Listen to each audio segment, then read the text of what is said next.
Hey folks, you're very welcome back to the Meditations on Movement podcast. In today's episode, we're going to be looking at a concept, a Japanese concept, a way of living called Ikigai. If you've ever heard of it, it is certainly a very interesting way of looking at life, is one way to think of it. But what I'm going to do here in this episode is I'm going to base a lot of it off of a book that I've read on the topic. And obviously, Ikigai itself, the book on Ikigai, touches on a lot of different areas that I am certainly not going to get an opportunity to discuss in a great amount of detail in this podcast. But I think a lot of the principles from it can be pulled, and I'm going to pull from what is like sort of my knowledge and expertise on those areas to be able to delve into those a little bit more. So I'd certainly advise, after listening to this podcast, to certainly go and read the book, because it's going to have lots of sort of anecdotes and other bits in there that I won't get an opportunity to discuss. And there's probably going to be some things obviously relevant to what I discuss in this podcast that are not going to be in the book itself. But the specific book that I have pulled a lot from, some graphics, some quotes and stuff like that, is a book with the title Ikigai, so Ikigai. The subtitle is The Japanese Secret to a Long and Happy Life by two authors, Hector Garcia and Francesc Miralles. Okay, so to get straight into it, what we'll do is we'll look at what this concept actually is, what it means, and then look at it in terms of like how we would live by this concept in some way. So the basic idea of this is Ikigai translates directly, or the best translation of it is the happiness of always being busy. Now, it's not to say that that's a bad translation. There's multiple ways of sort of looking at it, but that's probably one of the better ways to one of the best ways to think of it. And that idea of being busy, don't get it confused with thinking that like you need to be running around like a headless chicken. There's another way of kind of keeping yourself busy or thinking of what is busyness. I think that direct translation can be certainly misunderstood. But a better way to think of it in my eyes is it's a concept of finding happiness, purpose, fulfillment in your life. And it leads into many different areas, the social aspect of it, the career, your relationship with your body. All of these different things are considered within this concept of Ikigai. Okay, the thing that I want to start off with is a look at a diagram or a graphic, and I'll hopefully put it up along with this, but I'll do my best, considering a lot of people will be listening. I'll do my best to describe this diagram, because for me, this diagram really solidifies this idea of Ikigai and shows how it really is an intersection of all of these different things. Okay, so if you've ever seen a Venn diagram before, a Venn diagram with sort of circles, and those circles cross over into each other, you're going to have four different circles. So imagine like a cross shape where you've got one on top, one on bottom, and then one to the right and left. You can think then, so there's going to be one thing in each solo circle, so four different bits that are solo, and then there's going to be four bits where one of or two of the circles will cross over, and then right bang smack in the middle of all of those different circles leading to Ikigai. Okay, so in one of those circles you've got what you love. And you can think about this as we kind of go through. You can sort of think to yourself, okay, well, what are the things in your life that you love? And it's a hard question to confront or contend with in some way. And sit there and think, like, what are the things that you actually, truly, honestly love in your life? Another thing then to consider is, what does the world need? All right. This is obviously filtered through sort of your lens in some way, but if you think from a more general perspective, what do you think the world needs? Okay, so that's two of those four that we're talking about. Remember, they're completely separate. And then another one is what you can be paid for. So you've just got to think in some way, what are you actually going to receive financial incentives for, in terms of what you could potentially do. All right, just think about that in that very broad sense. Like, what are the things that you can be paid for? All right, and then the fourth of these sort of four individual Venn diagrams is what you are good at. Okay. In some way different to the things that we've just discussed there, obviously. So between what you love, what the world needs, what you can be paid for, you then also have to think of what you're good at. So of all the things that you do, or that you could potentially do in the future, what are you good at? What would you argue you're good at? Okay, so now we have those four individual separate things or as part of the Venn diagram. We now look at the intersection between those. So on the top, we've got what you love. On the bottom, we've got what you can be paid for. To the right and left, and on the right-hand side, you've got what the world needs. And on the left-hand side, you've got what you're good at, okay? The intersection between what you love and what the world needs can be considered your mission, okay? And I think to me, this really, this comes from that idea of like what you love, obviously, and then what the world needs. There's understandably something that you're willing to really drive for, to lay out a plan and to really go for, is one way to think of it. The intersection then between what the world needs and what you can be paid for would be considered your vocation. And I want to then point, before I kind of delve into that in a little bit more detail, I want to discuss one of the other intersections, which is what you're good at and what you can be paid for, which is your profession. So those two in some way seem very similar. The way I would argue it is your profession is more directly related to what you're doing specifically, whereas your vocation can sort of cover more of a broad thing, less to do with the specifics of your job, your profession. Your vocation may be more to do with things on a more grand scale of like what you could potentially do, okay? And then fourth little intersection between what you love and what you're good at is your passion. And you can understand how love, the idea of what you love really pulls from that idea of like a passion and a mission. What you can be paid for pulls from this idea of a profession and a vocation. What you're good at stems into like what would be considered your passion and your profession, and then what the world needs would really go between mission and vocation when you think about it from the perspective of what you can be paid for or what you love. And now that we've kind of covered all of those things, you can understand how Ikigai really sits in the center of all that. What are the things that we would do that we really love, that we can be paid for, that we are actually good at, so that we're going to get a sense of fulfillment and contentment at the end of the day. And then what does the world need? We have to understand what is our relationship in terms of a community, of people around us. How are we contributing to all of the people around us, and how do we have those sort of social bonds? So really that's a great way to think of it, to kind of start us off. I think it's a fantastic diagram. It's something I sort of pull back to is, potentially where am I looking at things to black and white, or two in one part of the diagram, where I'm only really considering things from a profession perspective. I'm losing out on the idea of like, what is my mission? What are the things that I love? I'm kind of forgetting that aspect of what I'm doing with my life. So to pull from the book again, one of the areas, or one of the ways the book tackles this concept of Ikigai, it's really choosing Ikigai as a way of living based on a region of Okinawa in Japan, one of the islands of Japan, that is considered a blue zone. All right, blue zones are a very interesting thing. They're basically areas. There's 5 of them. These are areas in the world where people live very, very long and have the most percentage of people that reach 100 years of age. And I think one of the key things as well is it's not that these areas just reach, these really long years. They have multiple people doing it, but they also have, some of the best percentages in terms of health and contentment, fulfillment in life as well, which is an interesting thing. And basically Okinawa in Japan is one of them. Sardinia of Italy is one of them.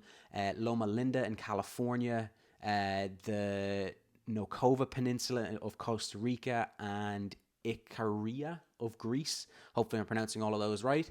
But basically those are your 5 blue zones within the world.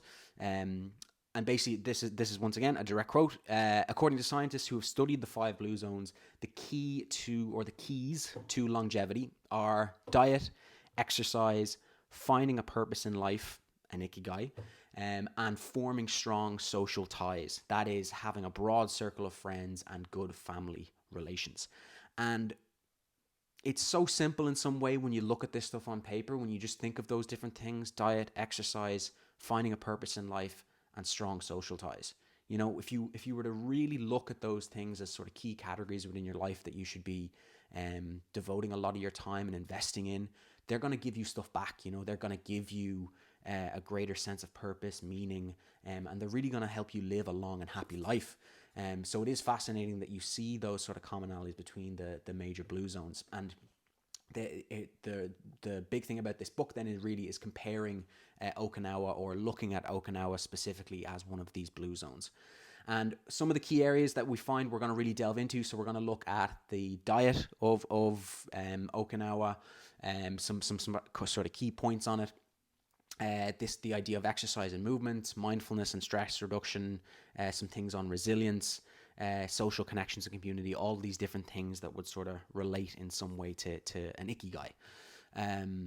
So what about the diet? The diet is very interesting when you look at it on paper. So if I think of my history with nutrition, it's always been looking at it through the lens of nutrition for activity. You know, either a case where I was trying to fuel my sessions as optimally as possible, sometimes even managing weight, depending on what my goals were at the time. If I was looking to gain muscle mass, if I was doing things for a specific competition. But mostly, a lot of the times, it's all boiled down to this idea of, am I fueling myself in the best way possible? Am I eating a healthy and well-balanced diet? You know, am I getting lots of fruit and veg? I'm always asking myself all of these different questions. And that's really, you know, all of the simple things that you've probably been told in terms of diet are what the people of Okinawa actually eat on a regular basis. There's a few sort of interesting things that they found. One of the things that they found basically is the calorie consumption that they go through. So in Okinawa, or some of these blue zones even in general, you find that they actually consume less calories. So they give a general comparison of like 1,700 calories compared to 2,000. So a little bit below what would be sort of considered a maintenance level, which is an interesting thing. There's lots of things that we could delve down into in terms of nutrition to be able to say like what seems to be similar to sort of like fasting like behaviors. But I find that interesting myself, where, you know, what is our relationship to diet, where we say, are we supposed to be eating as much as we are eating, especially in Western cultures where we find so much food readily available and we don't really have to do a lot in order to get that food. It really goes to show that potentially we can understand why diet is such a big thing when it comes to our risk of disease, you know, obesity, all of these different things that are now on a rise. Simple strategies or simple things to follow in terms of diet can really make a huge difference in our life and lead us to live these kind of long and happy lives. And I think it's important to point out with diet as well that it's not just necessarily about, you know, preventing disease and living a long life, but really feeling content and happy. You know, if we're eating a lot of these things, getting lots of nutrients, getting a wide variety of nutrients, we are going to find simple things like our relationship with our body is going to improve. We're going to feel a lot healthier. We're going to feel more vibrant, full of energy. We forget that those things really span out, similar to what I was explaining with the diagram, where just because these are kind of solo things, they will go lean out, or they will spread into all of these different areas of our life. Some other things as well, then you can understand, like if they consume less calories, they kind of follow what is considered like an 80% rule. I think one of the things that I'd seen in the book basically is basically saying that like you just don't eat until you eat pretty much until you feel sort of satisfied, but not like overly engorged. I've given this advice before where I've sort of said to people like, be aware as you're eating. I think a lot of the times we can sort of unconsciously consume our food. You know, we're not really sitting with the food in front of us and actually being present in the moment to be able to say, okay, I'm enjoying this food. I'm really focused in on what I'm doing. It seems like such a simple thing, but how many times are we eating food and we're watching TV or we're distracted doing something or whatever, and we suddenly just find that we've eaten to the point that we're actually uncomfortable, you know? So what they follow in a simple way to look at it, it's not like they're saying, oh, we're going to consume less calories. It's that they're following this 80% rule, where they're eating to 80% fullness, where they just feel, okay, I'm satisfied, but I have a little bit of extra room. All right. They also notice as well that they have a wide variety of foods, and I think obviously it feeds into the culture of the area. You know, it's quite a secluded island. There's not a lot of you know, we take for granted the sort of environment that we have. Lots of like readily available foods in shops and stuff like that. So we're not growing a lot of these foods ourselves. We're not sharing them, or we're not going to markets where we have like really fresh produce that's only produced in our area. I know certainly like it's great that we have lots of variety in supermarkets, but what are we choosing in those supermarkets? Are we choosing like lots of vegetables, lots of like normal grown stuff, as opposed to like the mass kind of highly processed produced foods? And that's something that you certainly wouldn't see in a lot of their diets. They have a wide variety of wholesome, nutritious, natural foods in their diet. So it's funny when you think about it. It's like, of course they live long and healthy, happy lives when they have a wide variety of natural, normal foods and less processed shit. Another thing that once again, it's just hilarious that we have to sort of remind ourselves of these things, but they eat 5 servings of fruit and veg a day. There's an estimation of more than 30% of their daily calories come from vegetables. As a result of that vegetable consumption, it's also a diet rich in antioxidants. So they're getting such a wide variety of vitamins, minerals, all of those different things from the amount of veg that they're eating, on a regular basis. Grains are also a foundation of their diets, which is an interesting one to see. I mean, it would differ, say, from an area like Sardinia, which would be mainly kind of like Mediterranean-based diet. You'd find lots of oils and stuff like that in there. So I wonder if the grains thing is a huge thing. But like, I have nothing against grains. I think grains are fine. You know, when you're having like a variety of them within your diet is a good balance of fats, protein, and vegetables, as well as much naturally occurring kind of foods as well, and minimal processed stuff. I think the grains thing, for some people, I know there's a lot of debate within nutrition as to like grains and stuff and their role. So I'm putting out there as obviously something that is relevant because of their diet. It's an observational piece of information. So keep that in mind. They also rarely eat sugar. And once again, another thing similar to what I was saying there about grains, sugar is probably just something that it doesn't really occur a lot for them in their environment. So there's probably a lot of sugar in terms of, say, a lot of the fruits that they're consuming, but they're rarely eating like the mass amounts of sugar that we would just naturally find in our diet as a result of the amount of processed and convenient stuff that we find in our diets. Okay. And another thing to kind of lead into what is the calorie consumption is smaller portion sizes. And I think this just makes sense. Like it's the 80% rule that they follow, where they're just having smaller portion sizes, smaller plates. Simple and easy way to kind of look at things from a diet perspective. So as I said, that was bullet points of the actual diet itself.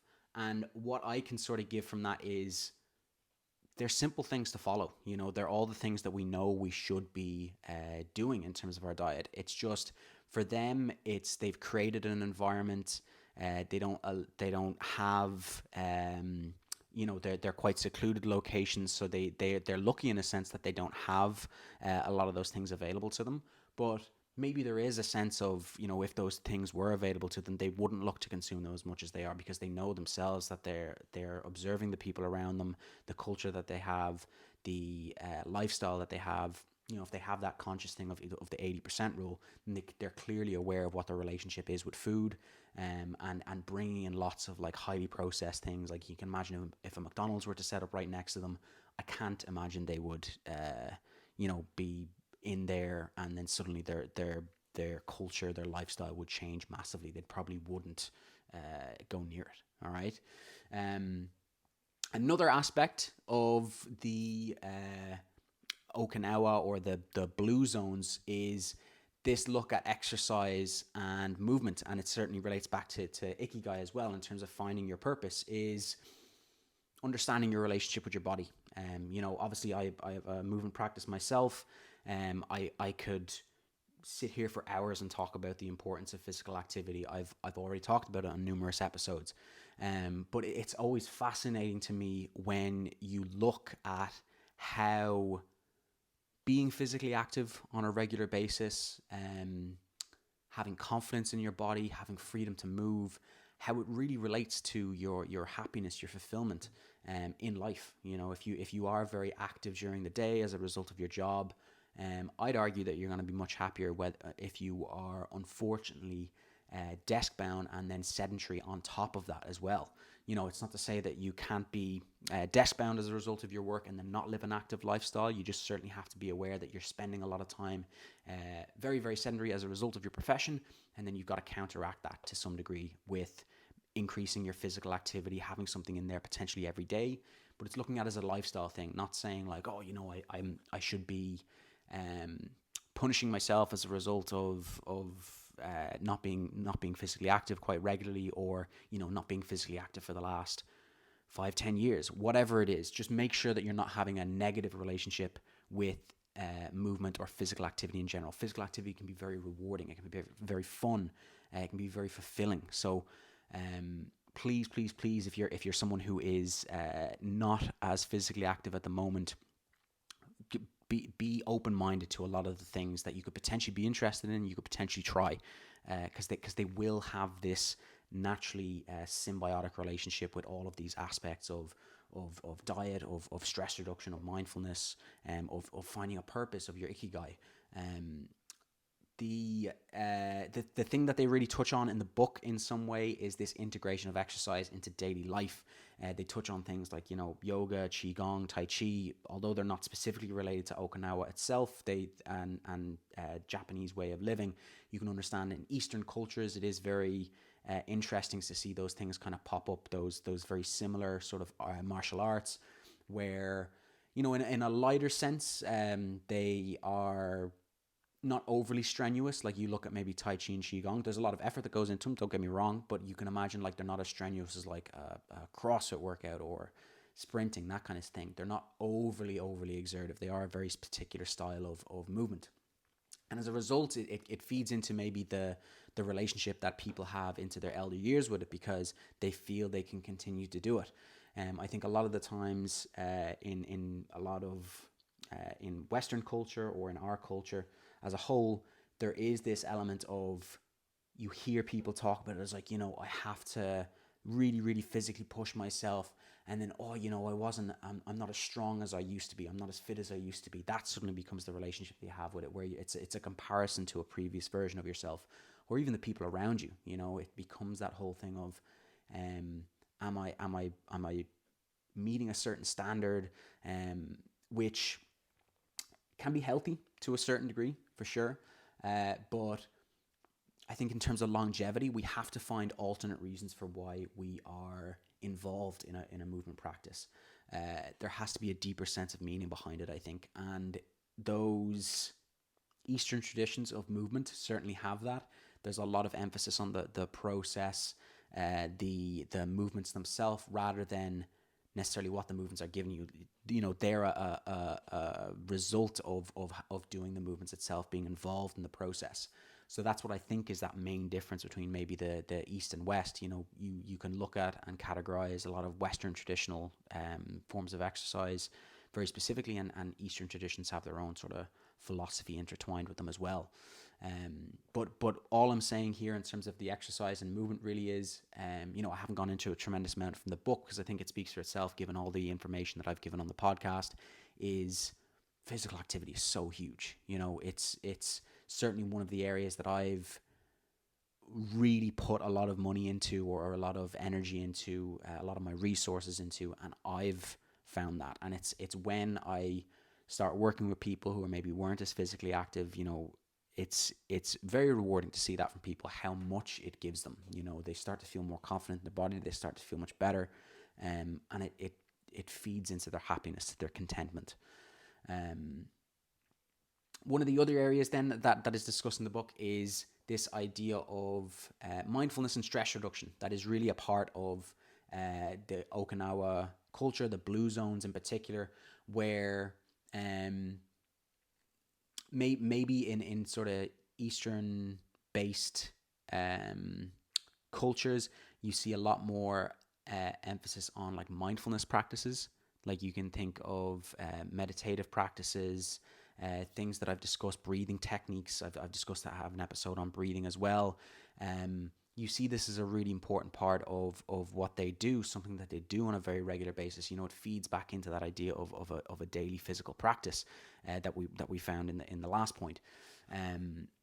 I think it's huge, for stress reduction, is understanding how the thoughts that are coming up on a daily basis have to do with, say, like how physically active you are. If you're very low in physical activity, you kind of have all of this energy that's almost being ready to use, and it can lead to maybe the mind wandering and going off on a lot of things. You often hear when people are physically active, the mind quietens a little bit, and I can certainly say that where I've had training sessions that I've done, or periods of time where I've just been super involved in my physical practice, and there is that sort of quieting down of the mind, a sense of peace, a sense of calm that comes to you. And through these different things, through which like mindfulness practices, stress management, like a lot of the quotes in the book of some of the people that they interviewed, it's very funny. They're kind of like, they take this approach of, don't stress about it.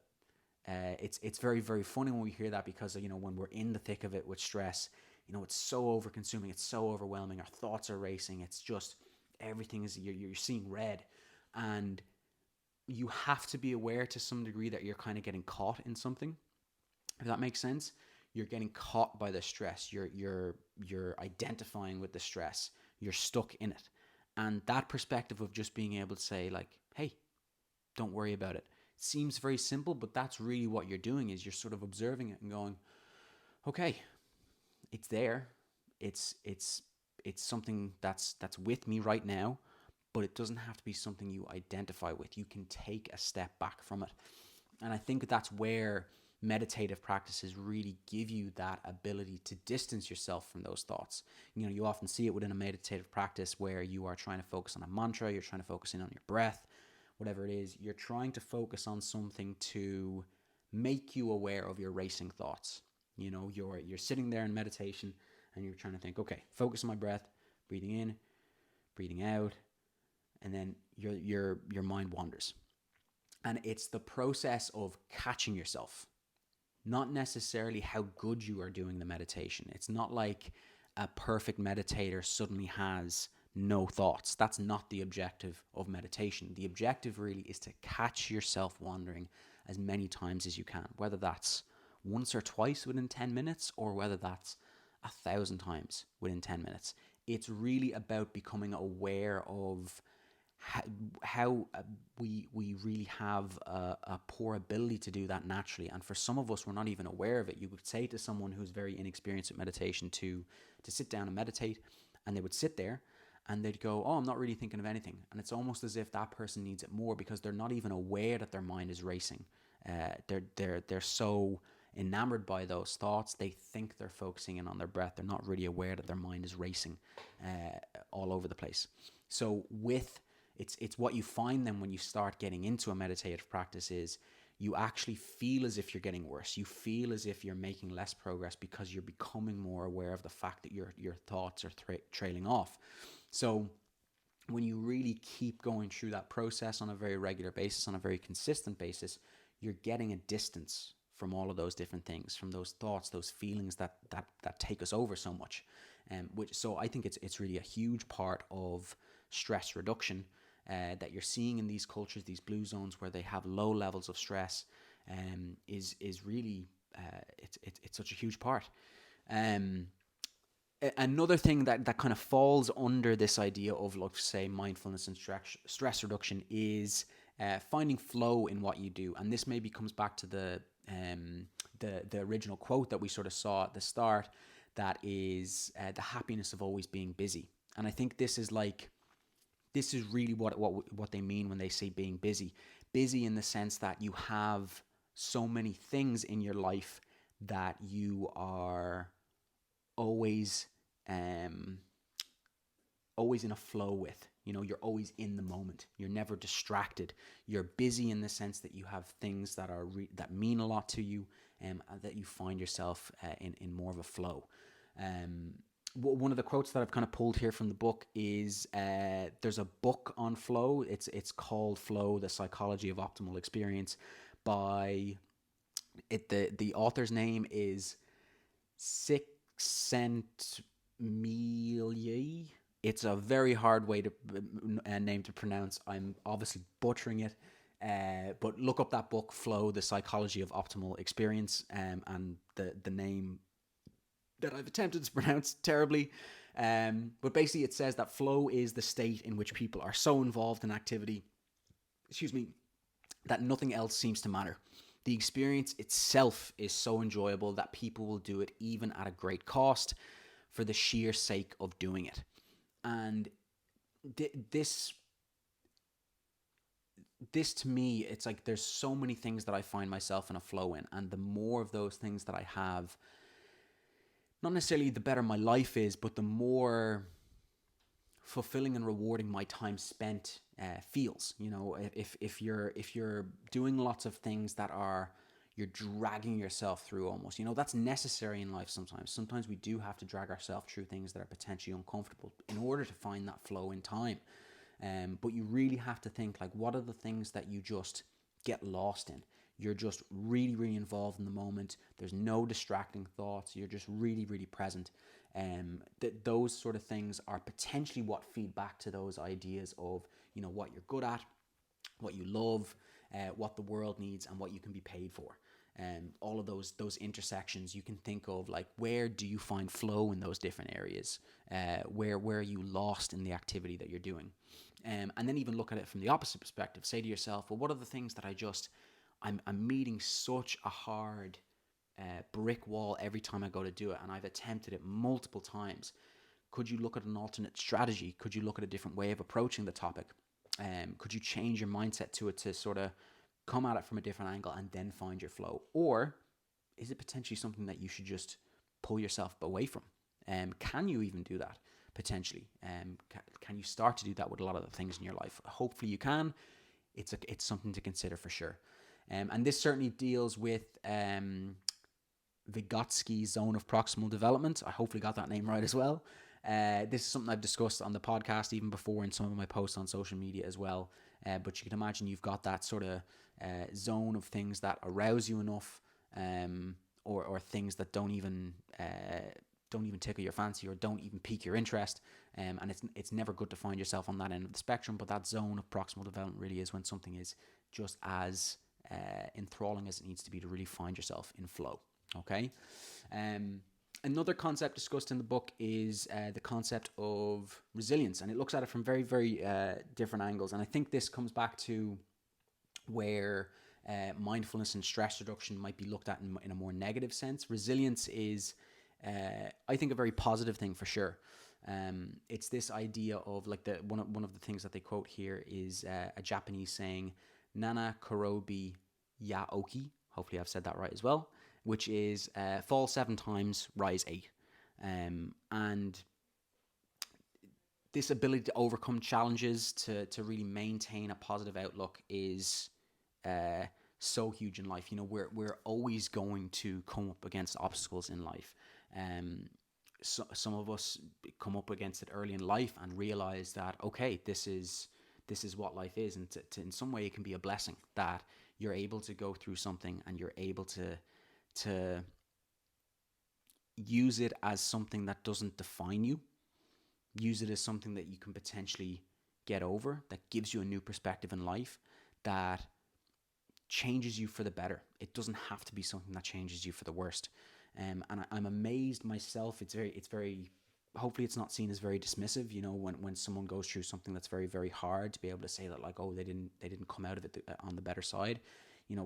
Things happen to people all the time, and it takes some people years to get over certain things. But really, this resilience to be able to bounce back from something is huge to develop. And I think it can be developed, is the important thing really that I want to point on, is accepting the fact that, things in life change. It's very easy for us to consider everything in life as just being perfectly stagnant. You know, for such a long period of time, we might find ourselves in a certain job, a certain role with certain people around us that we forget, you know, people move away. We have friendships that we lose. We have jobs that we potentially get fired from, or just we outgrow in some way. So change is such a huge part of life, and building a level of resilience to that change that happens in life is necessary. You know, it's really necessary to have or to live a more fulfilling life. Accepting your finitude, that you will one day die. I know these are very bleak things to ponder and to consider, but when you really consider these things, that everything is changing, everything is in flow, everything is moving, you are more able to tackle things when they happen. It's just accepting. It's maybe a very stoic outlook as well, where you just kind of take something and say, okay, cool, these are the facts, these are the things that are in front of me, what do I do from here, rather than getting caught up in it. You know what I mean? And as I said, I'm trying hopefully to not be dismissive of people that have been through some very, very, very difficult things. But I'm always amazed by the resiliency of human beings who are able to take things in life that happen to them and still look for the positive going forward, because that's really how they're going to get through, how they're going to live, how they're going to survive, and how they're going to be content and happy going forward. Despite how draining, how difficult, how challenging something might be. And this level of resilience is what you find in this particular blue zone, where they focus on Okinawa, and the people living by this kind of Ikigai. Last point to really consider is this idea of social connections and community. This is a direct quote here. Basically, Okinawans live by the principle of Ikari Chode. It's a local expression that means treat everyone like a brother, even if you've never met them before. This is fascinating to me, that this is such an integral part of the culture, because it's very easy for us in a Western culture to feel kind of isolated and alone and away from and separate from people. And given that this is such a huge part of them living to later years, they have such a massive social connection and sense of community. It's very, very interesting.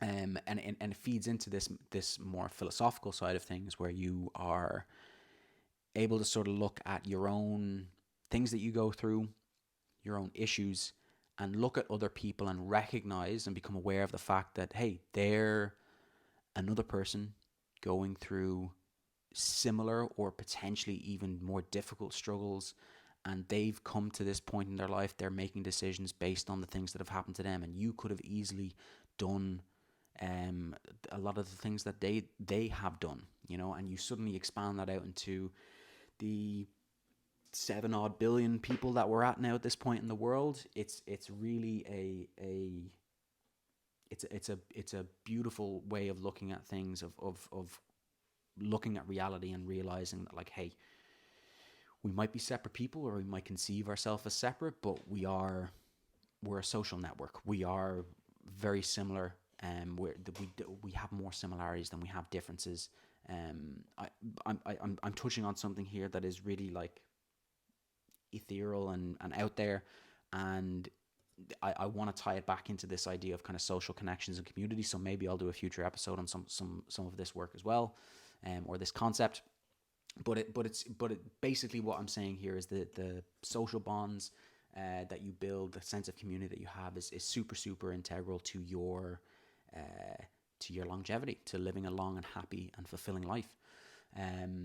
They have this concept as well, specifically in Okinawa, of moai, MOAI. Basically, it's an informal group of people with common interests who look out for one another. You often find that people within this group, this moai, they share finances in some way as well. They contribute a lot of the time, and what it means then is, if someone within the group is struggling potentially financially, you know, they go through an incident, an accident, they can lean on the social group for resources, you know, not just financial support, but help in other ways. And it's fascinating when we think of, like, in Western culture, how when we as a community grow. We buy houses. We try to maybe potentially buy houses as close as we can to family. But, once you move out of the home, once you set up your own family, how really involved are grandparents and stuff like that? Some people do it really well. Some people really do have that strong sort of familial connection, but that sort of communal feel as well with one another, a dependency on your neighbor is potentially not even there in a lot of different places. If we can feel very, very isolated, and what's that doing to us? What's that doing to us potentially in terms of our longevity is a big question to ask. So given that we've gone through a lot of that stuff, I want to leave with a great part of the book, which is 10 rules of Ikigai. And hopefully this will give you an idea of thinking of what are the ways in which you can discover your Ikigai.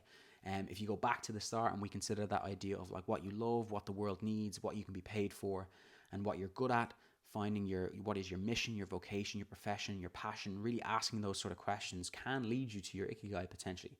But the 10 rules that they cover at the end of the book, that book again is Ikigai, The Japanese Secret to a Long and Happy Life by Hector Garcia and Francesc Miralles. I'm just going to throw these out straight away. So 1 is stay active, don't retire.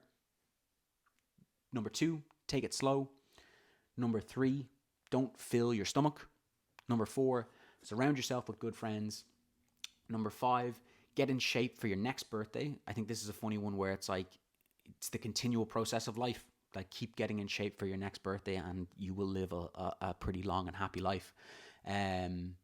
It's a never-ending process. Number 6, smile.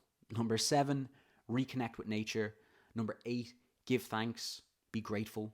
Number 9, live in the moment. And number 10, follow your Ikigai. Great way to really end, to kind of consider those main things, simple rules to live by in some way. So at this point, I'll certainly encourage you to go and read that book. It is there's loads that I haven't covered, but the main things that I really want to discuss here in terms of a broad look at this concept really feeds back into me, into some of the things that I'm trying to do with the people that I work with. I came across this book a handful of years ago and only reread it maybe within the last year. But like every time you kind of come to something like this that you really, really connect with or really, really speaks to you, that really resonates with you, it's always very interesting thinking and asking those questions of, am I really doing my best in terms of my diet, my nutrition, the exercise and movement, the mindfulness, the stress reduction. They're big areas that I have certainly found myself leaning towards over the years, maybe consciously or unconsciously. And it's what I'm trying to do with the people that I work with, is taking all the things that I feel I've done, that I found an interest in, that I think are great for health, and integrating them in. And for me, that's where I want to go with this idea of the movement school, is bringing some of these practices for a long and happy and healthy life. Obviously, it's very, very weighted towards the movement side of things, but it's looking at things in terms of philosophy that will aid in terms of that idea of resilience and mindfulness and stress reduction that we also discussed. And the social connections of community. It's a group. You're gonna meet new people. You're going to have a community of like-minded individuals that are equally out there, seeking more. I think that's a beautiful part of having a group of people that are very much focused in on one thing. Is you start to realize that there are people who are kind of on the same wavelength, who are thinking the same things, and you feed off of that energy. You feed off of someone doing something a certain way, understanding why they're doing that, and giving you the perspective of, oh, would that be useful for me, or can I attain to that, in a healthy way, and that, it in some way, that's what helps the group itself gain more. It creates a spiraling energy that suddenly elevates everyone within the group, when everyone is thinking along the same lines and giving each other help and everything like that. So I think that's huge, and that's what I want to get, certainly from the movement school. So I know I discussed this in the last episode, the idea that we were going to push it out a little bit, but I'm going to keep discussing it on the podcast to hopefully gain and gather people who are interested in it. So certainly reach out to me if you've got any questions. I think I have in my link in bio on my Instagram page, I have a link there if you want to join the wait list for it. And that'd be the best way to really just show me how many people out there would be interested in something like this, so we can get a good solid group initially to discuss a lot of these topics. I'd certainly say then go back to one of my previous episodes. I'm not sure the exact number, but if you flick through, you're going to see an introduction to the movement school as one of the episodes, where I discuss in a great amount of detail what exactly the school will be and what we'll discuss. So yeah, so it's super excited to have that launch now in the next few weeks, few months. And certainly keep looking at my stuff on Instagram. I'm covering a lot of that stuff there if you want a more visual look at some of the things that we'll be diving into. Okay. So hopefully you got a lot from that episode. I found the book fantastic. I found a lot of these concepts. I'm just always fascinated when I come across something that like I agree with myself, really resonates with me. And that's certainly what I got from this book and from this concept of Ikigai. So I'll leave it there, folks. Thank you very, very much for listening, and I'll see you soon.